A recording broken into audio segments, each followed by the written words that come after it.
Hello everyone, welcome to my YouTube channel and welcome to 2023. It's really exciting. I'm so glad to be back on your screens again. I'm sorry I've been away. I've really had a whole lot to deal with, but I'm glad that I'm back here and we're better. We have a whole lot in stock for us this year.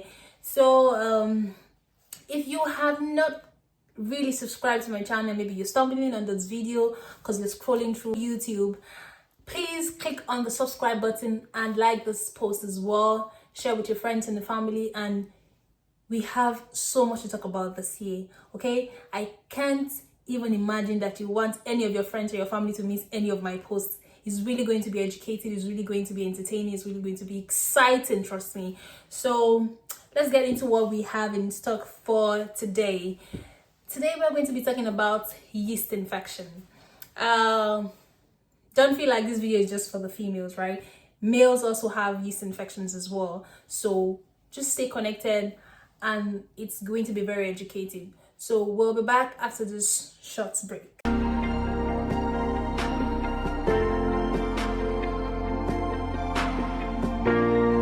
So yeast infection is what we commonly call candidiasis.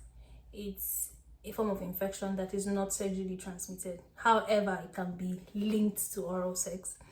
It's mostly caused by yeast. That's the causative organism. Now, the vagina, for example, has natural organisms, bacteria and yeast, that are what we call normal flora in the vagina.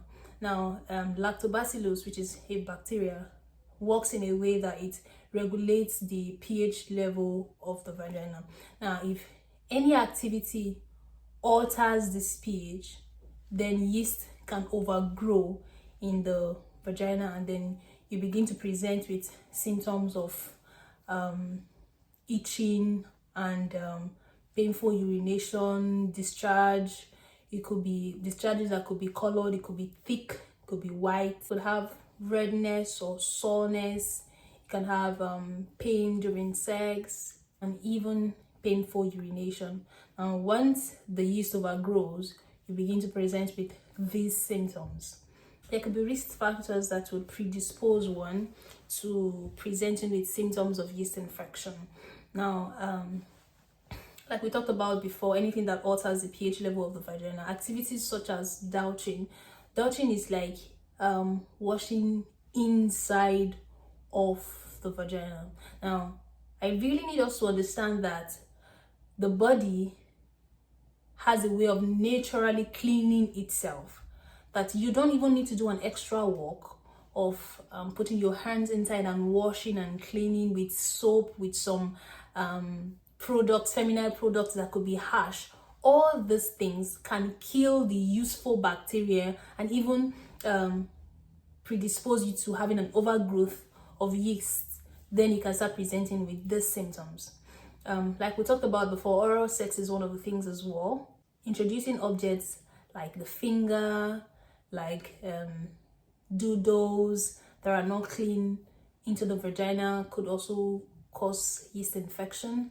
Consistently staying in wet panties or wearing material panties that are not cotton, that don't absorb heat.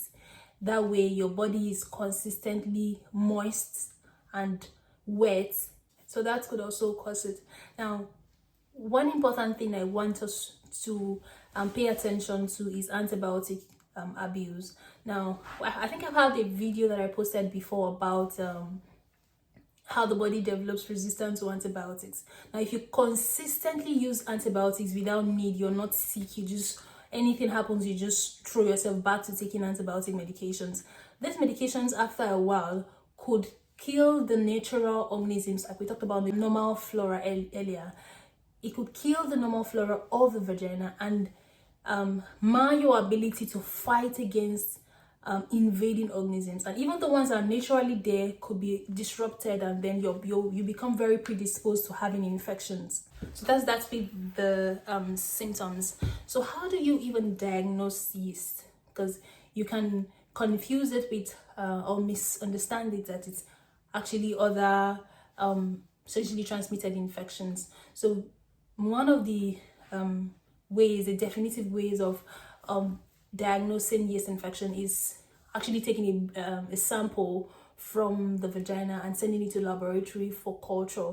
That way it's studied and then it's discovered that it is yeast that is there, and it can be treated properly. And they can also do a pelvic scan, which is, I mean, it's usually not done, because that way you just see a picture of how the vagina is and how the vulva and everything is.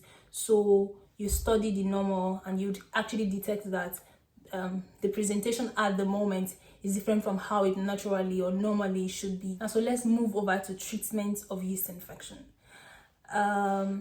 Most times we just place patients on antifungal medications. These medications help to kill the over. Remember, we said that yeast infection comes from overgrowth of yeast. So these medications help to kill the yeast that is presently overgrown and making you present with symptoms with medication like fluconazole, ketoconazole, and the rest of them. It can be given to you as tablets, as cream, or as medication, as even tablets that you can insert into your body, or the creams that you can insert into your vagina, or medications that you take orally. Now, in all these things that we have said, most importantly, I need us to pay attention to the causative organism yeast, and I also need us to pay attention to the fact that I had mentioned that activities like washing the body consistently or using soap and all of that, just remember that your body washes itself. The vagina washes itself naturally. You don't even need to do an extra job. I see people go to buy feminine product, they're saying odor free, whatever. All these things can at some point kill the natural organisms in your vagina, and this predisposes you to present with symptoms of yeast infection. So that is that with yeast infections. So to whether share this video with your friends and family, like and comment, drop lovely comments on this video, and let me know in the comment section what video you need me to shoot next. And don't forget to turn on your notification bell so you'll be the first to get the notification when I upload my next video. So